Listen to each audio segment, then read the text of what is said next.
آج کی آیت۔ اور ہر صوبہ اور شہر میں جہاں کہیں بادشاہ کا حکم اور فرمان پہنچا، یہودیوں کو خرمی اور شادمانی اور عید اور خوشی کا دن نصیب ہوا، اور اس ملک کے لوگوں میں سے بتیرے یہودی ہو گئے، کیونکہ یہودیوں کا خوف ان پر چھا گیا تھا۔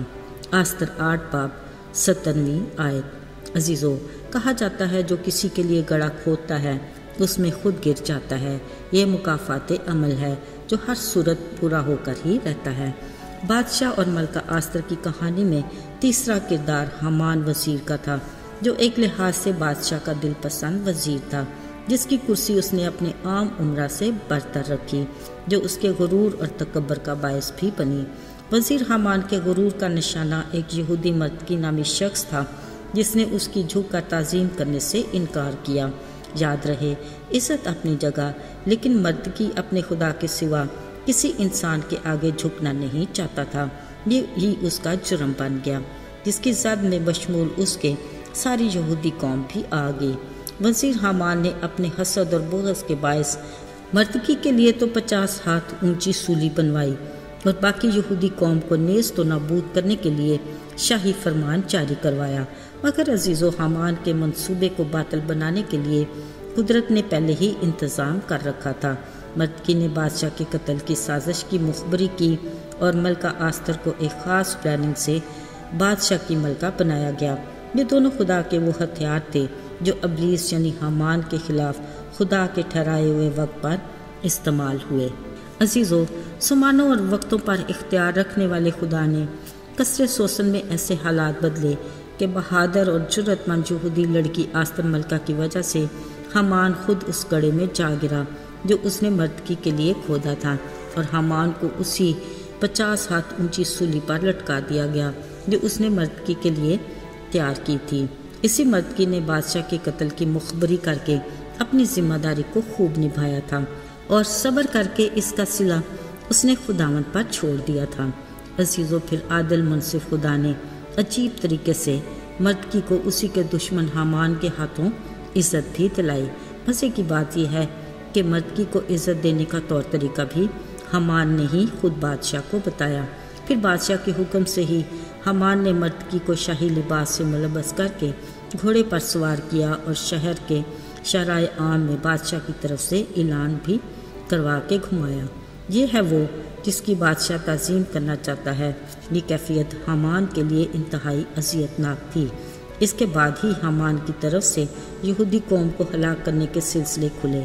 حامان تو اسی سولی پر ٹانگ دیا گیا، مگر اس نے جو اپنی حیات میں یہودی قوم کو نیست و نابود کرنے کا شاہی فرمان جاری کیا تھا، وہ اب تک قائم تھا، اور وہ دن بھی قریب آتے جا رہے تھے۔ مگر قدرت خدا کی دیکھیے، قصر سوسن میں حالات یکسر بدل چکے تھے۔ اب مردکی اور آستر ملکہ کے لیے راستے بالکل ہموار تھے۔ عزیزو، بادشاہ نے یہودیوں کے دشمن حامان کے گھر آستر ملکہ کو بخش دیا، اور ملکہ نے مردکی کو اس گھر کا مختار بھی بنا دیا۔ آستر ملکہ کے لیے ابھی خدا کا منصوبہ تکمیل کو نہیں پہنچا تھا، کیونکہ شاہی فرمان کے مطابق یہودی قوم کی ہلاکت اور لوٹ مار کا وقت مقرر تھا۔ آستر ملکہ نے بادشاہ کے حضور اس فرمان کے منسوخ کرنے کی بجائے حل یہ نکالا کہ مردکی ایک اور فرمان جاری کرے۔ سو اس نے بادشاہ کی طرف سے خط لکھ کر تمام صوبوں میں تیز رفتار شاہی گھوڑوں پر سوار ہرکارے روانہ کر دیے کہ یہودی اس دن اپنے دشمنوں سے اپنا انتقام لینے کے لیے خود ہی تیار رہیں۔ عزیزو، اب کے مردکی جب شاہی خلت اور سونے کا تاج پہنے نکلتا تو سوسن شہر نعرے لگاتا، یوں یہودیوں کو رونق، خوشی، شادمانی اور عزت ملی۔ اس کے بارے کلام مقدس میں لکھا ہے کہ یہ دن ایسے بابرکت ہوئے کہ اس ملک کے لوگوں میں بتیرے یہودی ہو گئے، کیونکہ یہودیوں کا خوف ان پر چھا گیا تھا۔ پھر جب مقابلے کا دن آیا، یہودیوں نے اپنے دشمنوں کو تلوار کے دھارے سے کاٹ ڈالا اور قتل اور ہلاک کیا، پر لوٹ کے مال کو ہاتھ تک نہ لگایا۔ عزیزو، اس ہلاک ہونے والوں میں حامان کے 10 بیٹے بھی شامل تھے، اور دوسرے دن ان 10 بیٹوں کو سولی پر بھی چڑھا دیا گیا۔ یوں ان 2 دنوں میں آستر ملکہ کی قوم نے اپنے دشمنوں کا ڈٹ کر مقابلہ کیا اور ان پر تاریخی فتح پائی۔ عزیزو، خدا کے کلام مقدس کے مطابق بادشاہوں کے دل خدا کے اختیار میں ہوتے ہیں۔ بلا شبہ اخشویروس بادشاہ کا دل بھی خدا کے اختیار میں ہی تھا، جس کے باعث آستر ملکہ منصور نظر ہوئی اور بادشاہ نے اس کے سوال پر اس کی جان بخشی اور اس کی درخواست پر قوم یہود کو اس کو بخش دیا۔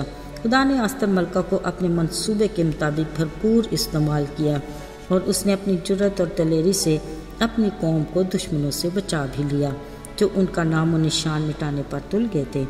تاریخ میں ان دنوں کو ضیافت اور خوشی کا دن ٹھہرایا گیا۔ لوگ ان دنوں میں ایک دوسرے کو تحفے بھی بھیجتے ہیں اور غریبوں کو خیرات بھی دی جاتی ہے۔ تاریخ میں ان دنوں کو عید پوریم کے نام سے یاد کیا جاتا ہے اور اس عید کو سال بہ سال منایا جاتا ہے۔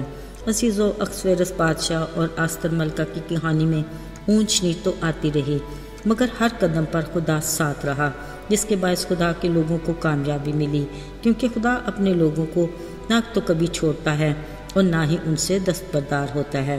یہی ہمارے دل کی تسلی اور ہمارے ذہن کا سکون ہے۔ آئیے دعا کریں۔ اے ہمارے آسمانی باپ، ہم تیرے شکر گزار ہیں کہ تیری آنکھیں ہم پر لگی رہتی ہیں اور تیرا ہاتھ ہماری مدد کے لیے آگے بڑھا رہتا ہے۔ ہمارے لیے تیرا یہ وعدہ ہی بڑا قیمتی ہے کہ تو نہ کبھی ہمیں چھوڑے گا اور نہ کبھی ہم سے دستبردار ہوگا۔ ہمیں اپنے میں مضبوطی سے قائم رکھ۔ یسوع کے مبارک اور جلالی نام میں ہم مانگ لیتے ہیں، آمین۔